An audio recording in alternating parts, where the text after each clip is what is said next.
Hi guys, നമുക്കിന്ന് ഹോസ്റ്റലിൽ വന്നിട്ടേ നമ്മുടെ പൊതിച്ചോറ് പൊട്ടിക്കാം കേട്ടോ. ഇതെനിക്ക് അമ്മ തന്നു വിട്ട പൊതിച്ചോറാണ്. ഞാൻ എന്നും വീട്ടിൽ നിന്ന് വരുമ്പോൾ അമ്മ എനിക്കിങ്ങനെ പൊതിച്ചോറ് തന്നിടാറില്ല. കാരണം ഞാൻ ഹോസ്റ്റലിൽ എത്തുമ്പോൾ വൈകിട്ടാണ് ഒരു 5 മണി 6 ടൈം ആവും. അപ്പോൾ പിന്നെ അത് കഴിഞ്ഞിട്ട് രാത്രി കഴിക്കാൻ വേണ്ടിയിട്ട് എനിക്ക് അമ്മ പൊതിച്ചോറ് തന്നിടാറുണ്ട്.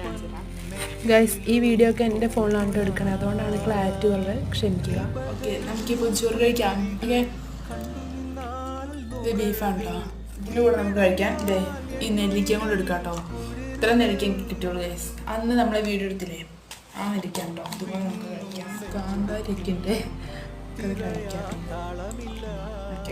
കാന്താരി ഇതുപോലെ കേട്ടോ, ഉരുളകളായിട്ട് വെച്ച് നല്ല നെല്ലിക്കാട്ടോ.